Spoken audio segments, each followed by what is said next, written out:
అందరికీ నమస్కారం. Welcome back to Vamshi Bhavani. So, ఇవాల్టి ఈ వీడియోలో మనం డిస్కస్ చేయబోతున్న టాపిక్ ఏంటి అంటే, అగైన్ మన సి లాంగ్వేజ్ సిరీస్ ఏదైతే ఉందో, ఆ సిరీస్‌లో నెక్స్ట్ వీడియో అనమాట.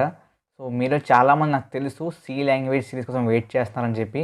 But due to some technical issues with the software నేను చాలా రోజుల నుంచి అప్లోడ్ చేయలేకపోయాను.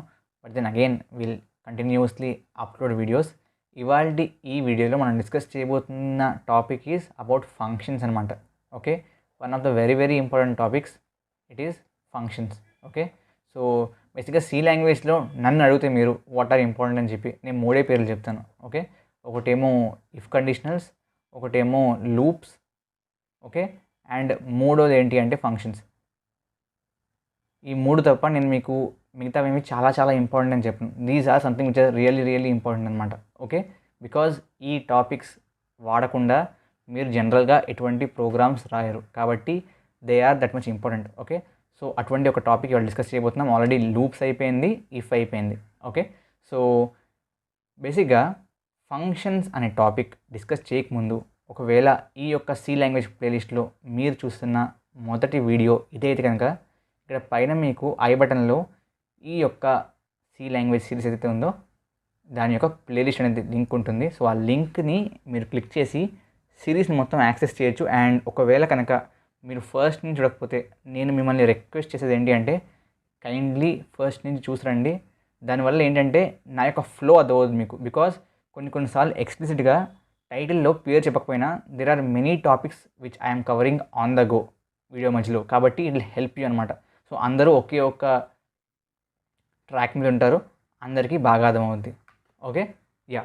సో బేసిక్గా ఈ యొక్క ఫంక్షన్స్ అనే టాపిక్ డిస్కస్ చేయకముందు ఒకవేళ మీరు గేట్ 2023కి ప్రిపేర్ అవుతున్నారు అనుకుంటే, ఓకే, గేట్ 2023కి ప్రిపేర్ అవుతారు అనుకుంటే అన్అకాడమీ వాళ్ళు ఒక కొత్త బ్యాచ్ స్టార్ట్ చేశారు.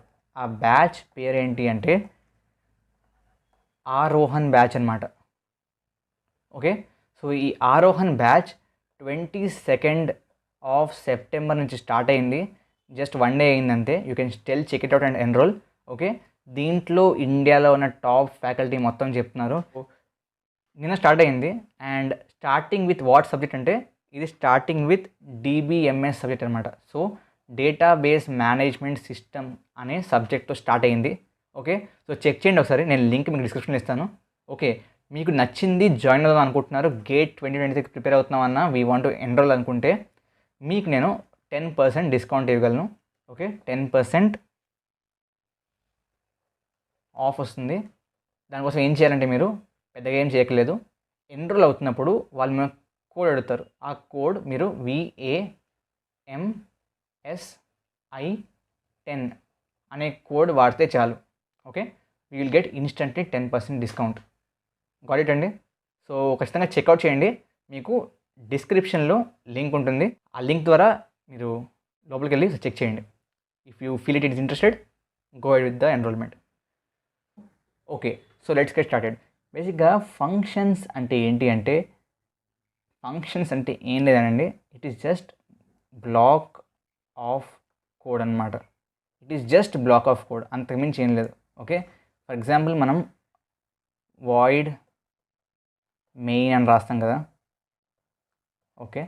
దీని లోపల we write different lines of code కదా. సో ఇటువంటి లైన్స్ ఆఫ్ కోడ్లోనే one black of code is called functions. అంటే ఇప్పుడు ఈ మెయిన్ లోపల ఫర్ ఎగ్జాంపుల్ 10 లైన్స్ ఉన్నాయనుకో అన్న, ఆ 10 లైన్స్లో నేను ఒక 3 లైన్స్ని సెపరేట్గా రాస్తే అది ఫంక్షన్ అయిపోతుందా అంటే yeah, it will be a function. Okay. So బేసిక్గా ఫంక్షన్స్ ఎందుకు రాస్తాము అంటే దర్ ఆర్ సెవెరల్ రీజన్స్ అనమాట. ఫంక్షన్స్ రాయడం వల్ల కోడ్ యొక్క మాడ్యులారిటీ పెరుగుతుంది. ఏం పెరుగుతుంది? మాడ్యులారిటీ.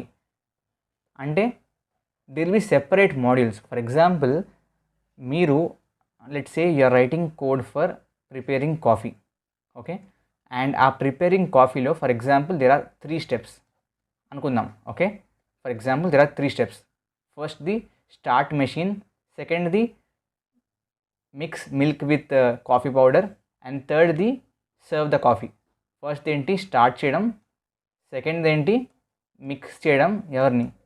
కాఫీని అండ్ మిల్క్ని.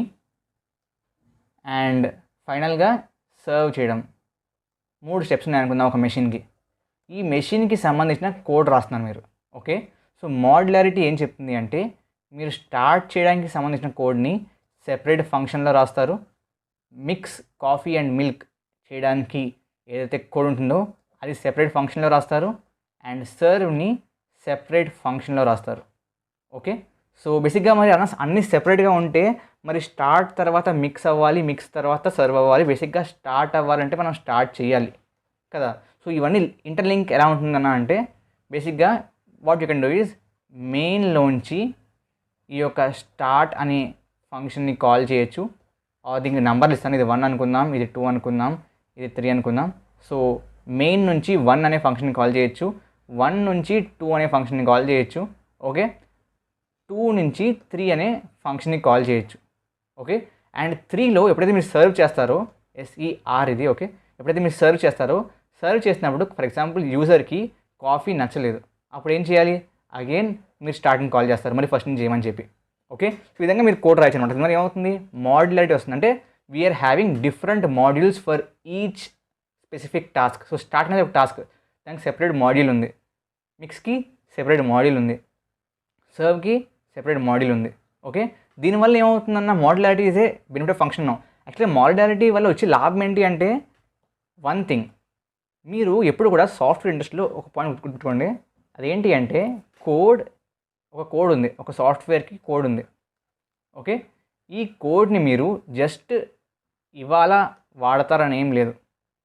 ఈ యొక్క సాఫ్ట్వేర్ కనుక పనిచేస్తూనే ఉందనుకోండి, same code will be used after 10 years also, or అంత పెద్దగా ఎందుకు ఆఫ్టర్ 3-4 years ఆల్సో.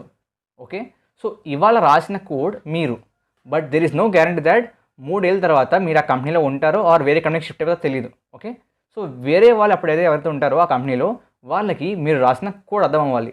మొత్తం అంతా కలిపేసి ఉంటే మీరు రాస్తున్నారు కాబట్టి కోడ్ మీకు అర్థమవుతుంది.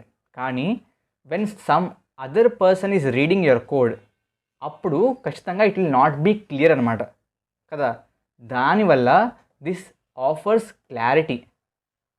అదే కాదు, చాలాసార్లు సాఫ్ట్వేర్ ఇండస్ట్రీ ఎలా జరుగుద్ది అంటే ఒక సాఫ్ట్వేర్ మొత్తం మీరే రాశారు.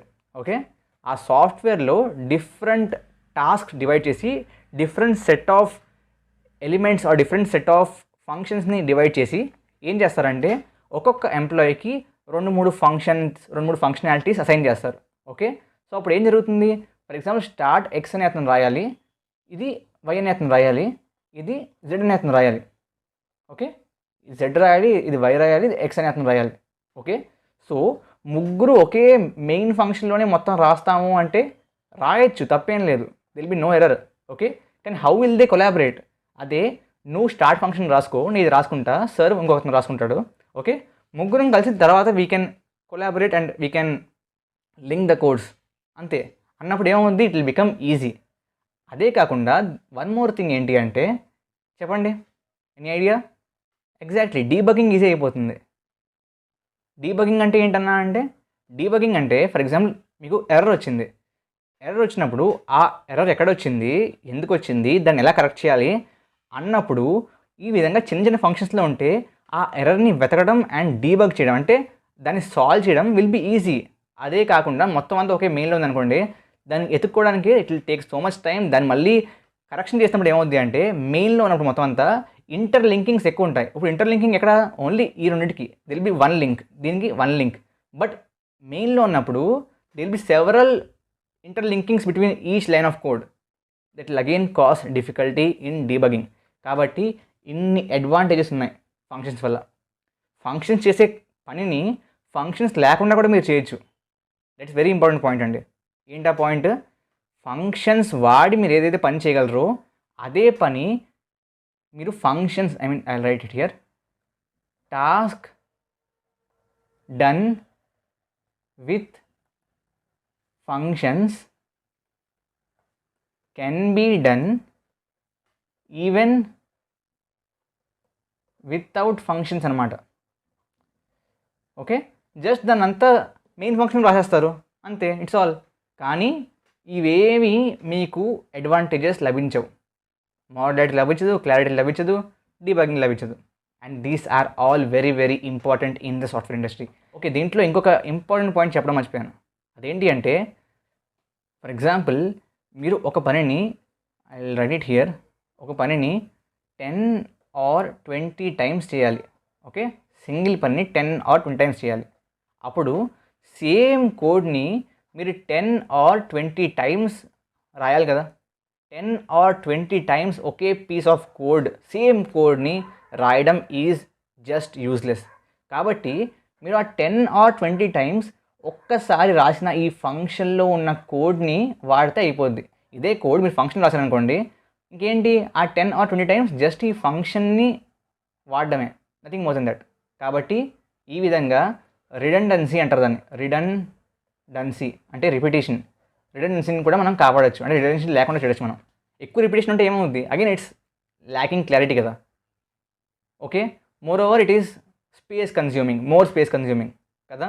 That is why we use functions. బేసిక్గా ఒక ఎగ్జాంపుల్ ఇచ్చుకోవాలనుకుంటే, లెట్స్ సే వాయిడ్ మెయిన్ అనే ఫంక్షన్ ఉంది. And do you know something, void main is a function. ఈ మెయిన్ ఏదైతే ఉందో it is a function. But అది నేను ఆల్రెడీ మీకు సెకండ్ థర్డ్ క్లాస్లోనే చెప్పాను. మీరు ఫస్ట్ చూసుకుంటే కనుక మీకు అర్థం ఉంది, అప్పుడే చెప్పాను, గుర్తుందా? యా, సో ఎందుకే చెప్పాను, మెయిన్ కూడా ఒక ఫంక్షనే. దీన్ని ఎవరు కాల్ చేస్తారు, ప్రతి ఫంక్షన్ని ఎవరికైనా కాల్ చేయాల్సిందే. ఓకే, దీన్ని ఎవరు కాల్ చేస్తారంటే ఓఎస్ కాల్ చేస్తుంది అనమాట. Okay, what it, yeah. Okay, for example మన యొక్క టాస్క్ ఏంటి అంటే హెలో అని ప్రింట్ చేయడమే. సో దీనికోసమే మనం ఒక ఫంక్షన్ రాస్తున్నాము అనుకుందాం. ఎలా చేయొచ్చు అంటే, ప్రస్తుతానికి నేను ఏం రాస్తాను చూడండి, ఒక సినిమాలాగా. ఎందుకు రాస్తామనేది చెప్తాను మళ్ళీ. సింప్లీ వాయిడ్ అని రాస్తాను. సే హెలో అనేది ఫంక్షన్ పేరు. ఓకే, సే హెలో అని రాస్తున్నాను. అండ్ ఈ లోపల I will just printf hello. Okay, so ఇది ఫంక్షన్ అనుకుందాం.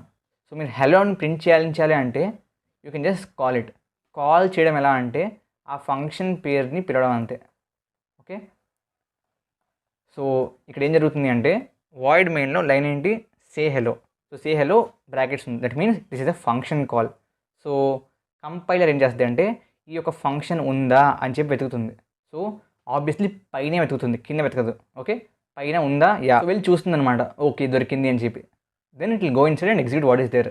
సో ఏముంది, printf హెలో ఉంది. సో హెలో అని చెప్పి ప్రింట్ అవుద్ది. Okay, this is a very very basic function. బేసిక్గా ఇక్కడ మీకు ఈ వాయిడ్ ఏంటన్నా, ఈ బ్రాకెట్స్ ఎందుకు ఉన్నాయన్నా, what is all going on and out రావచ్చు. So I'll explain that. బేసిక్గా దెర్ ఆర్ 2 థింగ్స్ అనమాట. 2 థింగ్స్ ఏంటి అంటే, I tell you 1 thing. So చూడండి, ఇక్కడ మీరు ఇంట్ ఐ ఈక్వల్ టు 0 అని రాయొచ్చు మీరు, ఆర్ ఇంట్ ఐ అని చెప్పి డిక్లేర్ చేసి ఐ ఈక్వల్ టు 0 అని రాయొచ్చు. రెండు కరెక్టేనా కదా? రెండు కరెక్టే. దీన్ని ఏం చేస్తున్నారు, డిక్లేరింగ్ అండ్ ఇనిషియలైజింగ్ సేమ్ ప్లేస్లో చేస్తున్నారు. ఇక్కడ డిక్లరేషన్ సెపరేట్గా, ఇనిషియలైజేషన్ సెపరేట్గా చేస్తున్నారు. అదేవిధంగా ఫంక్షన్స్లో కూడా మీరు ఎక్కడైతే ఫంక్షన్ని డిక్లేర్ చేస్తున్నారో అక్కడే ఆ ఫంక్షన్ యొక్క మొత్తం డెఫినేషన్ కూడా రాసేయచ్చు. Okay, but then there can be chances when you declare it separately, define it separately. Okay, so ఆ డిక్లేర్ని